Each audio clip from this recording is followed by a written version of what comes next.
Yan guys, ito yung kahabaan ng MD Santos Street. Oh. Yan, napakadami ngayon yung bumibili dito. Siksikan na naman dito guys sa Divisoria. So dito makita natin dito yung mga gold coins na ito yung mga presyo sa akin, 25 pesos yung ganyang plastic guys. Oh. Yan. Yan. Guys, kung gusto nyo naman guys yung mga mayroon na siya lagayan. Ito yung 90 pesos to guys. Oh. So 100 peraso na to, yung mga ganito. Yan. Ito yung pinamababa dito guys. Oh. Yan naman, 100 peraso, 90 pesos lang yan dito, yung mga ganito. Yan. Napakadami nila mga lead guys, available yung mga ganito. Yan. Mga panganda sa New Year guys. Dito naman, 50 pesos lang yan dito, yung mga ganito. 2.5 kilos, so 1,000 pieces yan, mga ganito. 2.5 kilos, 700 pesos, yung mga ganito. Yan. Yung mga ganitong coins nila dito na 2.5 kilos, 700 pesos na yan.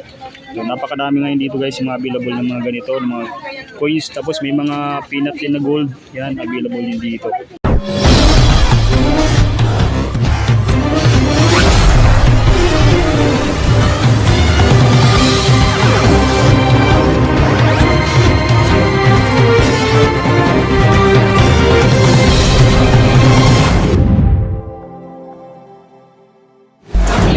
Ito yung kahabaan ng MD Santos Street. Oh. Yan, napakadami ngayon yung bumibili dito. Siksikan na naman dito guys sa Divisoria. So dito makita natin dito yung mga gold coins na ito yung mga presyo sa akin, 25 pesos yung ganyang plastic guys. Oh. Yan. Yan. Guys, tatanong naman natin dito yung mga gold coins na panganda rin sa New Year guys. Oh. Tatanong natin dito yung presyo ng mga gold coins na available dito. Ayan, oh. Dito lang to sa may Santos Street guys, yung ating tatanong mga presyo ng mga gold coins. Ayan, oh. Okay, 25 pesos. Oh. Yung ganito.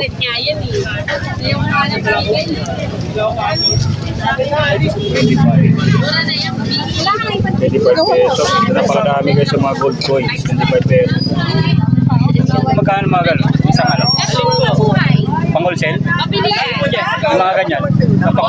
Magkano mga ganyan? 700. Ito lang mga ganyan. 25 pesos.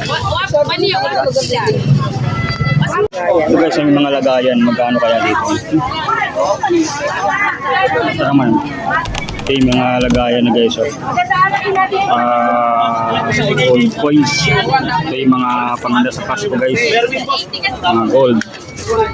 Ito yung may mga box na. Ha? Magkano daw? 20. So 20. Yung mga liit. 90. Ito 90 guys na yung ganito. 90 pesos. Mas mura-mura na ito ngayon. 90 pesos. So ito meron din dito mga ganito. Tanong magkano? Ayun, 90 rin dito. 90 pesos. Guys, kung gusto nyo naman guys yung mga mayroon na siyang lagayan. Ito yung 90 pesos to guys. Oh. So 100 peraso na to. Yung mga ganito. Yan. Ito yung pinamababa dito guys. Oh. Ito naman 100 peraso, 90 pesos lang yan dito. Yung mga ganito. Yan. Napakadami nila mga lead guys, available yung mga ganito. Yan. Mga panganda sa New Year guys. Ayan, dito guys mga mga talaga. Magkano sa ganito ma'am? 700. 700. May ilang kilo to? 2.5 po, 1,000 naman po. 2.5. 1,000 yung laman. Ito mga ganyan. 50 daw. 50 lang. 50. 50 yung mga ganito. Yan. Dito naman, 50 pesos lang yan dito. Yung mga ganito. Ilang peraso to? Mga ganito. Ilang peraso yung laman? Yan. Ilang piraso to? 1 kilo po. 1/4? Sobra po. Sobra. 1/4. Ito naman, mga isang bag. Ito rin pambenta. Panghanda-handa lang talaga. Ito, mga ano nila, mas makaka, dito, mas marami kang mabebenta dito, mga ganito karami. Yan, 2.5 kilos. So, 1,000 pieces yan, mga ganito. 2.5 kilos, 700 pesos. Yung mga ganito, yan. Yung mga ganitong coins nila dito na 2.5 kilos, 700 pesos yan. So, napakadami ngayon dito guys, yung mga available ng mga ganito, ng mga coins. Tapos may mga peanut din na gold. Yan, available din dito. Yan. Yan guys, ito yung kahaba ng MD Santos Street, oh. Yan, napakadami ngayon yung bumibili dito. Siksikan na naman dito guys sa Divisoria.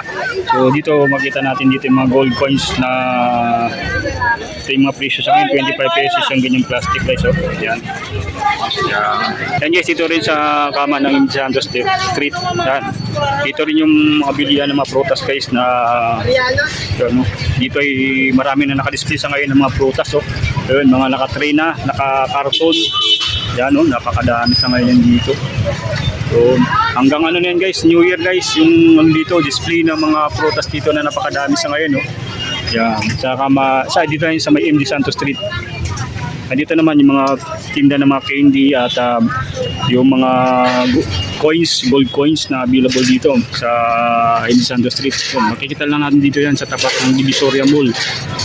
Yan, at dito tayo makakabili ng mga prutas na mga pang wholesale guys, available dito sa ngayon. At sa dulo ng Carmen Planas, MD Santos Street na to guys. So ito yung makita natin dito yung mga kahon-kahon na ng mga prutas na available sa ngayon, no. Ayan, oh, yan.